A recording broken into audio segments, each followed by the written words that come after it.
వి news Telangana news కి స్వాగతం. రాష్ట్రంలో సీఎం రేవంత్ రెడ్డి మహిళలకు అన్ని రంగాలలో ప్రాధాన్యతను కల్పిస్తున్నారని Telangana gazetted officer central association chairperson Deepa Reddy అన్నారు. తెలంగాణ గెజిటెడ్ ఆఫీసర్ అసోసియేషన్ ఆధ్వర్యంలో అంతర్జాతీయ మహిళా దినోత్సవ వేడుకలను దోమల్గూడ ఫిజికల్ ఎడ్యుకేషనల్ కాలేజ్లో ఘనంగా నిర్వహించారు. ఈ కార్యక్రమానికి ముఖ్య అతిథిగా అద్దంకి దయాకర్ రావు, టీజీఓ చైర్పర్సన్ దీపారెడ్డి, సామాజికవేత్త అద్దంకి నాగమణి హాజరయ్యారు. ఈ సందర్భంగా దీపారెడ్డి మాట్లాడుతూ మహిళలు అన్ని రంగాలలో రాణించాలంటే పురుషులు కూడా సహకరించాలని తెలిపారు. ఎప్పుడైతే మహిళలు బాహ్య ప్రపంచంలో అడుగు పెట్టినప్పుడు ప్రతి ఒక్కరూ సహకరిస్తేనే అభివృద్ధి చెందగలుగుతారని స్పష్టం చేశారు. కేంద్ర రాష్ట్ర ప్రభుత్వాల్లో 33% రిజర్వేషన్లను కల్పిస్తామని చెప్పి ఇప్పటి వరకు ఊరడించటం సమంజసం కాదని ధ్వజమెత్తారు. మాకు మేమే మహిళలను ఒక్కటై మా రిజర్వేషన్లను మేమే సాధించుకుంటామని ధీమా వ్యక్తం చేశారు. తెలంగాణ గెజిటెడ్ ఆఫీసర్స్ అసోసియేషన్ ఆధ్వర్యంలో అంతర్జాతీయ మహిళా దినోత్సవం సందర్భంగా 3 రోజులు 6, 7, 8 తారీఖుల్లో మహిళా దినోత్సవాన్ని సెలబ్రేట్ చేసుకుంటున్నారు.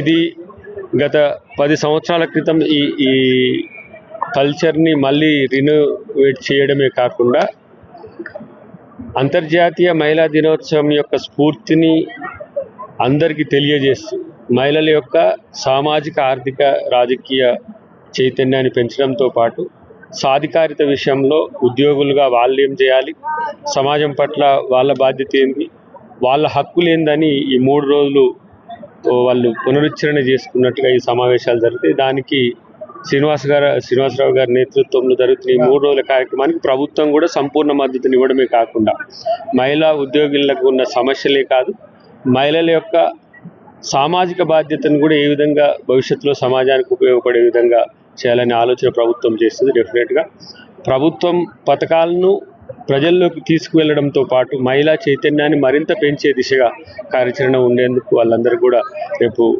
ఆలోచిస్తున్నారు. కాబట్టి ప్రభుత్వం కూడా వాళ్ళకి సంపూర్ణ మద్దతును తెలియజేస్తుంది. వాళ్ళ బాధ్యతను కూడా ప్రభుత్వం పట్ల, సమాజం పట్ల అదే రీతిన వాళ్ళు కొనసాగించాలని కోరుకున్నందుకు వాళ్ళందరికీ కూడా కృతజ్ఞతలు. దినోత్సవం సందర్భంగా ముందుగా మహిళా మహిళలందరికీ కూడా అడ్వాన్స్ శుభాకాంక్షలు తెలుపుకుంటూ, అసలు మహిళ అంటేనే ఒక శక్తి అండి. అంటే ఈ ఉమెన్స్ డే రోజు మేము సెలబ్రేషన్ చేసుకోవడం కాదు, యాక్చువల్గా జెంట్స్ చేయాలి, కానీ మాది మేమే చేసుకుంటున్నాము. ఇది కూడా ఒకందుకు బాధాకరమే, కానీ మా రికగ్నేషన్ కోసం మేము కొట్లాడుకుంటున్నట్టుంది తప్ప యాక్చువల్గా మేము ఎక్కడైనా ముందే ఉంటాము. అన్ని రంగాలలో ముందే ఉన్నాము. ప్రతి రంగంలో ఉన్నామండి, ఎక్కడ లేరు. డాక్టర్లు ఉన్నారు, ఇప్పుడు ఇక్కడ అందరు కూడా డిస్ట్రిక్ట్ ఆఫీసర్స్, ఆల్ డిపార్ట్మెంట్స్ లో కూడా గెస్టెడ్ ఆఫీసర్సే. అంటే మేము మా చిన్నప్పటి నుంచి కూడా ఎన్నో స్ట్రగుల్ చేసి మారుమూల గ్రామాల నుంచి కూడా ఎదిగి ఇంతవరకు వచ్చామంటే అసలు మాకు కన్న పేరెంట్స్కి కూడా ఒకసారి కృతజ్ఞతలు తెలుపుకుంటున్నానండి. ఇంకొకటి, మనము ప్రతి దాంట్లో ముందుకు వెళ్తున్నాము. మాకు రిజర్వేషన్స్ కూడా కరెక్ట్ కాదనేమో నా అభిప్రాయము. మాకున్న శక్తులతోటి మేము ముందుకు వెళ్ళిపోయినప్పుడు ఎందుకండి 33%, 50% కూడా మాకు అవసరం లేదని నేను అనుకుంటున్నాను.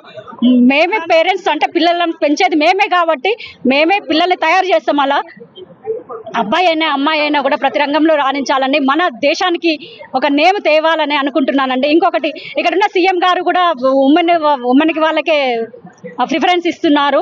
ప్రతి స్కీమ్స్ కూడా ఉమెన్స్ తోటి తయారు చేస్తున్నారు. కాబట్టి ఇంకొకటి, నేను కవితలు కూడా రాస్తానండి. మేము కూడా రాసుకుంటున్నాం, కానీ కాకుంటే ఏంటంటే కొన్ని ప్రచురితం కావట్లేదు. ఆ విధంగా మాకు మీరు కూడా హెల్ప్ చేసి ముందుకు తీసుకువెళ్ళాలనేసి మీడియా తరఫున కూడా నేను తెలుపుకుంటాను. థ్యాంక్ యూ అండి.